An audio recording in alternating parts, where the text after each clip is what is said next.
The air crackles as Jimmy Kimmel's joke about Congresswoman Jasmine Crockett's spicy persona bombs, sparking a fiery clash that silences the studio and ignites a viral storm over race, gender, and respect.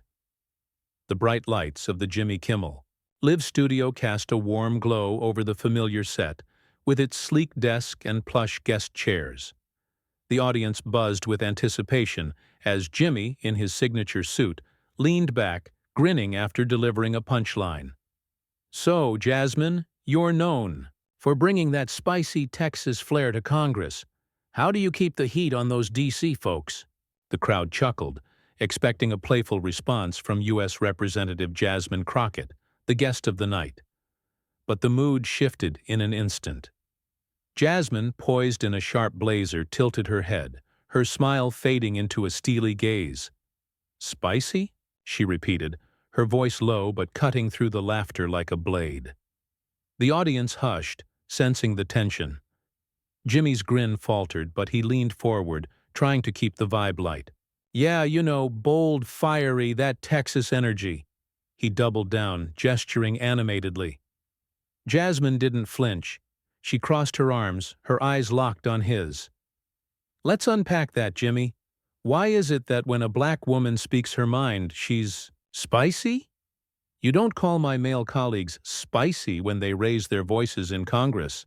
The studio fell silent, the weight of her words hanging heavy. Jimmy blinked, caught off guard. He opened his mouth, then closed it, glancing at his producers off stage. The audience shifted in their seats, some exchanging wide-eyed looks. Jasmine leaned forward now, her voice steady but firm. "I'm not here to be your caricature. I'm a congresswoman, representing millions. My passion isn't spicy, it's purpose." The crowd erupted in scattered applause, a few cheers breaking the tension. Jimmy nodded, trying to regain control. No, I hear you, Jasmine. I didn't mean it like that," he said, his tone softer. But the damage was done. Backstage, the crew exchanged frantic whispers. "This is going viral," one muttered, checking their phone as clips of the exchange already hit social media. On stage, Jasmine wasn't backing down. "Words matter, Jimmy. You know that. When you label me like that, you're boxing me into a stereotype. I'm not here for laughs. I'm here to be heard." Her composure was unshakable, but her eyes burned with conviction. The audience was riveted, hanging on her every word. Jimmy, now, visibly uncomfortable, tried to pivot. "Absolutely, let's talk about your work. You're doing incredible things in Congress." But Jasmine wasn't ready to move on. "No, let's stay here for a second," she said, her voice rising just enough to command the room. "This is bigger than me. This is about every woman, especially women of color, who gets reduced to a trope when they dare to speak up." The applause grew louder, a wave of support rolling through the crowd. A few audience members stood, clapping fiercely. Off stage, Jimmy's longtime sidekick Guillermo watched from the wings, his usual grin replaced by a tense frown. He knew this moment was different, raw, unscripted, and explosive. The show's carefully curated vibe was unraveling, and no one could predict where it would go. Jimmy, sweating under the lights, forced a laugh. "Okay, Jasmine, you're schooling. Me tonight," he said, trying to diffuse the heat. But his usual charm wasn't landing. The audience was with Jasmine, their energy feeding her resolve. She leaned back, her posture relaxed but her words sharp. "I'm not here to school you, Jimmy. I'm here to remind you and everyone watching that respect isn't optional.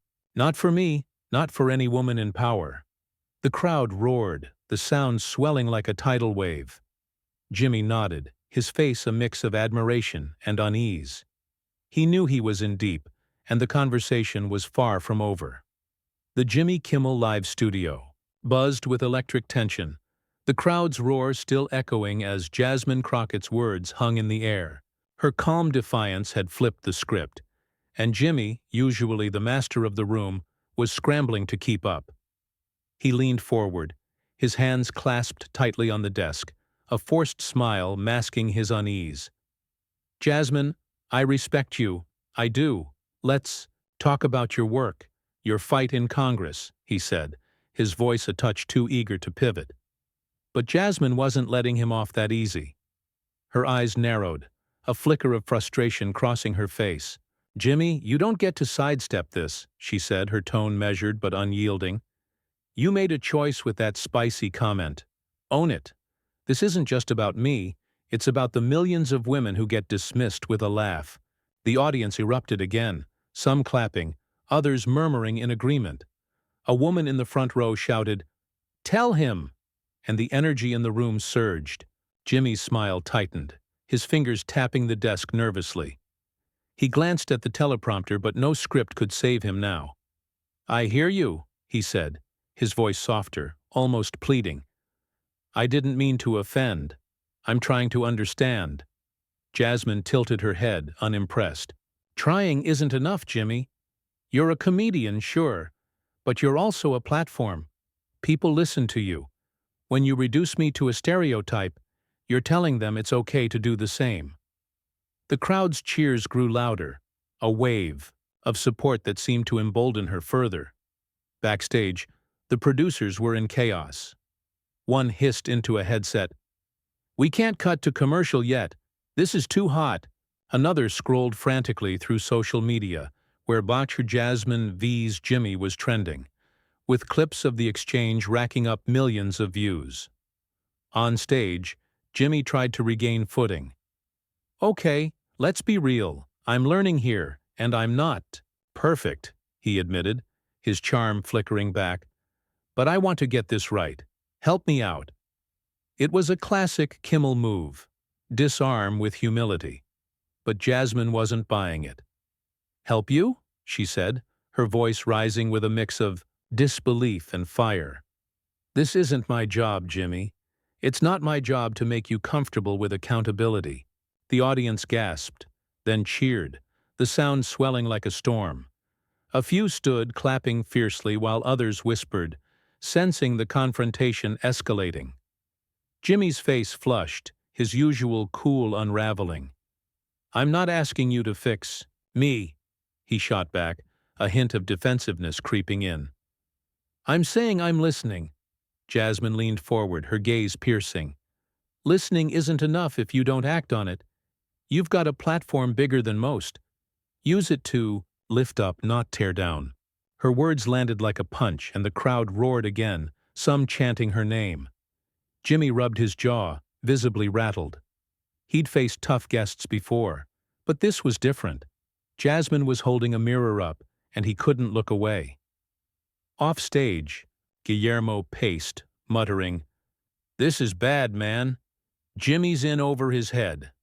The crew watched, frozen as the confrontation unfolded. On stage, Jimmy tried a different tack. "Look, I've got nothing but respect for what you do in Congress. Your voice is powerful. Nobody's denying that." But Jasmine cut him off, her voice sharp. "Then why start with a joke that undermines it? You don't get to praise me now to clean up the mess." The audience's reaction was deafening, a mix of cheers and stunned silence. Jimmy's eyes darted to the clock. Segment time was running out, but the tension was too thick to break. "All right, Jasmine, you're right. I messed up," he said, his voice raw. "But we're here now. Where do we go from here?" It was a genuine question, but Jasmine's response was unrelenting. "We go to the truth, Jimmy. You, me, this audience, we face it. No more dodging." The crowd's energy spiked, and the studio felt like it might combust. The Jimmy Kimmel live stage felt like a pressure cooker, the air thick with the weight of Jasmine Crockett's challenge. Her call for truth had ignited the audience, their cheers reverberating as Jimmy sat, exposed, under the studio lights. His admission of fault had been a crack in his usual armor, but Jasmine's unrelenting stare made it clear this wasn't over. "Truth," she'd said, and the word lingered, a gauntlet thrown down. Jimmy swallowed hard, his hands fidgeting on the desk. "Truth? Okay," he said, his voice unsteady but searching. Let's do it. What's the truth you want out there? Jasmine leaned back, her posture calm but her eyes blazing. The truth is, Jimmy, you didn't just misspeak. You leaned into a trope because it's easy. It's what people expect. But I'm not here to be your punchline. I'm here to represent people who don't get a stage like this. The crowd erupted, a surge of applause and shouts of, "Yes!" filling the room. A man in the back stood, pumping his fist, while others nodded, hanging on her every word. Jimmy's jaw tightened, his usual quick wit nowhere to be found. He leaned forward, his tone earnest but tinged with frustration. "Jasmine, I'm not trying to make you a punchline. I'm a comedian. This is what I do. I poke fun, I keep it light. You're taking this somewhere I didn't intend." The audience murmured, some booing softly, sensing a deflection. Jasmine's brow arched, her voice cutting through the noise. "That's the problem, Jimmy. You didn't intend to hurt, but you didn't think about the impact either. Intent doesn't erase harm." The crowd roared again, the energy tilting firmly in her favor. Backstage, the producers were in a frenzy. "This is a PR nightmare," one whispered, typing furiously into a laptop as social media lit up with "Truth on Kimmel." Clips of Jasmine's takedown were spreading like wildfire, with commentators praising her clarity and others slamming Jimmy's response. On stage, Jimmy tried to pivot. "Okay, I get it. I didn't think it through. But I'm not the enemy here. I'm on your side."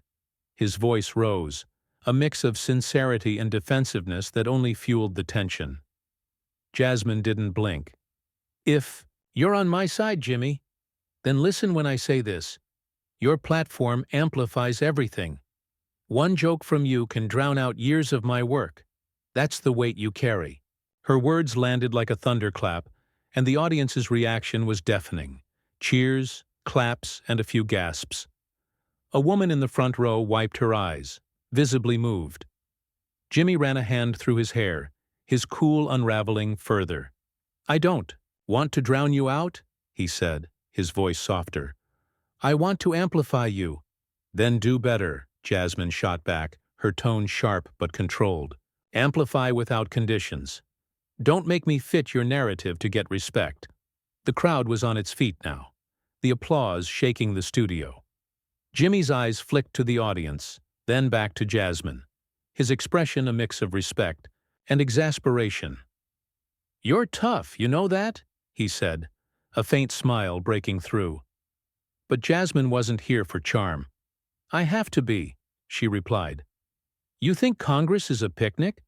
Try being a black woman in politics." The audience's cheers swelled, but a few hecklers in the back shouted, "Lighten up!" Jasmine's head snapped toward them, her gaze fierce. "Lighten up?" she repeated, her voice rising. "I'm fighting for people's lives every day. You don't get to tell me how to feel." The crowd drowned out the hecklers with applause, and Jimmy, sensing the moment slipping further, jumped in. All right, let's keep this respectful," he said, his tone strained. But Jasmine wasn't done. "Respect starts with you, Jimmy.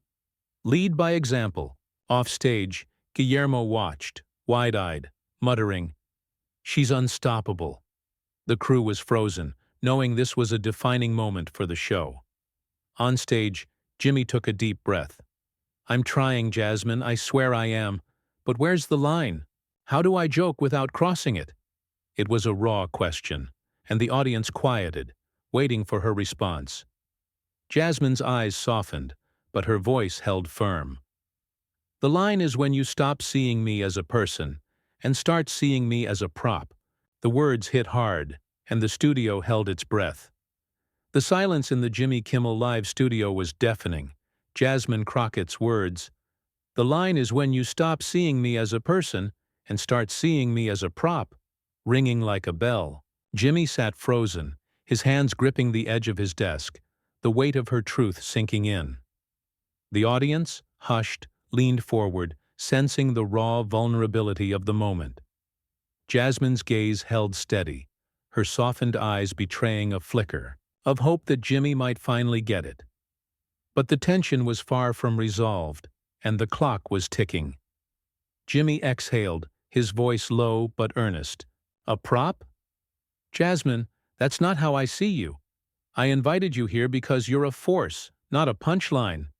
His words carried a plea, but there was an edge of frustration too, as if he was grappling with being called out so publicly. Jasmine tilted her head, her expression unyielding. Then why lead with a joke that reduces me to a stereotype?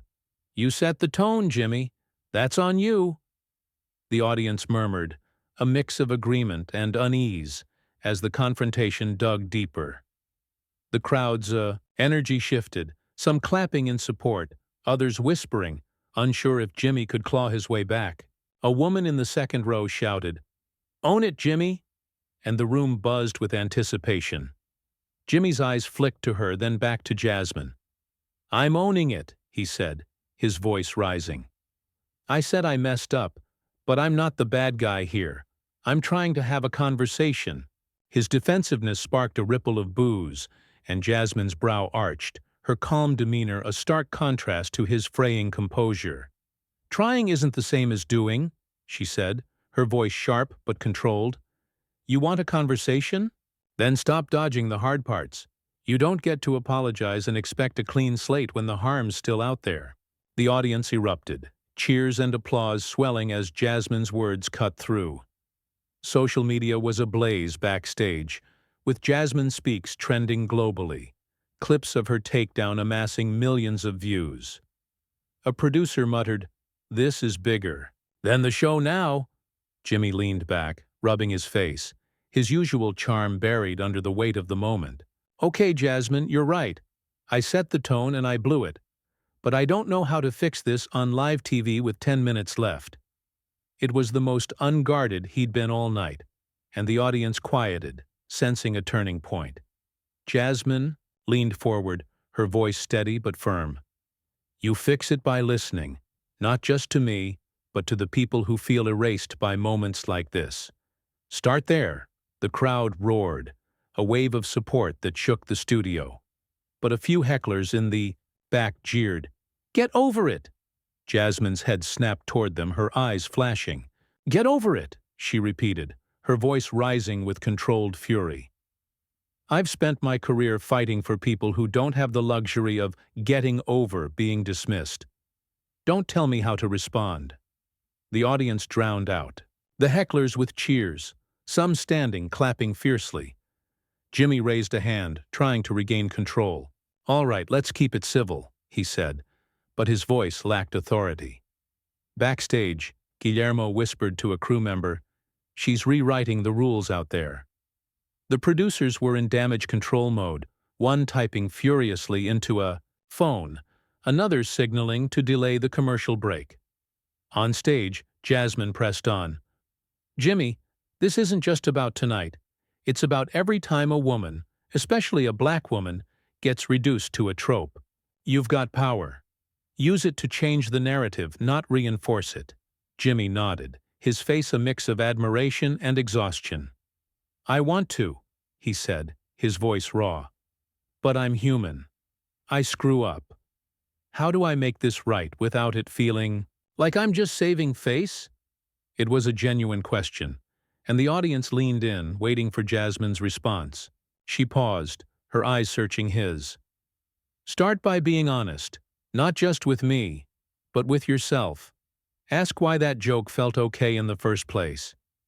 The words landed like a quiet bombshell, and the studio held its breath. The Jimmy Kimmel Live studio was a cauldron of anticipation. Jasmine Crockett's challenge, "Ask why that joke felt okay in the first place," hanging heavy in the air. Jimmy sat still, his eyes locked on hers, the raw honesty of her words stripping away his usual defenses. The audience, silent for the first time in minutes, waited, their collective breath held as the confrontation reached its peak. Jasmine's gaze was unwavering, not accusing but demanding, urging Jimmy to meet her on this uncharted ground. The clock ticked closer to the end of the segment, but the moment felt timeless. Jimmy took a deep breath, his voice low and deliberate. "You're right, Jasmine. I need to ask myself that. I thought the joke was harmless, but I didn't think about who it might hurt. That's on me." His admission was unguarded, a crack in the polished facade of a late-night host. The audience murmured, some nodding, others still tense, unsure if this was enough. Jasmine leaned back, her expression softening but her resolve intact. "That's a start," she said, her tone measured. "But it's not just about you. It's about what happens next." The crowd stirred, sensing the shift. Jimmy's brow furrowed. "Next?" he asked, his voice tinged with both curiosity and caution. Jasmine nodded, her eyes steady. "Yeah, next. You've got this platform, Jimmy. Millions watch you. Use it to show you're learning. Not just tonight, but tomorrow, next week. Call out the tropes. Lift up the people who don't get a mic." Her words were a challenge, but also an invitation, and the audience erupted in applause, a surge of support that filled the room. Jimmy's face softened, a flicker of determination breaking through his exhaustion. "I hear you," he said, his voice stronger now. "I don't want to just move on from this. I want to do better." He paused, glancing at the audience, then back at Jasmine. "Will you hold me to that?"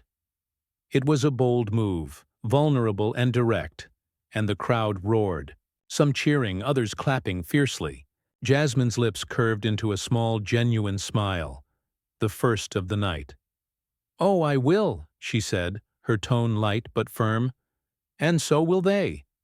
She gestured to the audience, who responded with a thunderous ovation. Backstage, the producers exhaled, one whispering, "He's pulling it back." Social media was a frenzy, with Ryan, Jasmine, and Jimmy trending alongside praise for Jasmine's poise and Jimmy's willingness to listen. On stage, the tension began to ease, but Jasmine wasn't done. "This isn't just about us, Jimmy," she said, her voice rising with purpose. "It's about every woman who's been labeled, every person who's been reduced to a stereotype. If we can start here tonight, maybe that changes." The audience was on its feet, their cheers shaking. "The studio?" Jimmy nodded, his expression a mix of respect and resolve.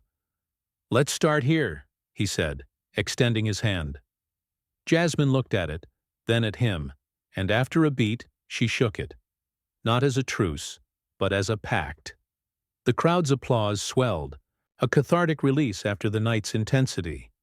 "You're something else, Congresswoman," Jimmy said, a genuine laugh breaking through. Jasmine's eyes sparkled. "You're not wrong," she quipped, and the audience laughed, the mood lifting without losing its weight. As the segment wound down, Jimmy turned to the camera.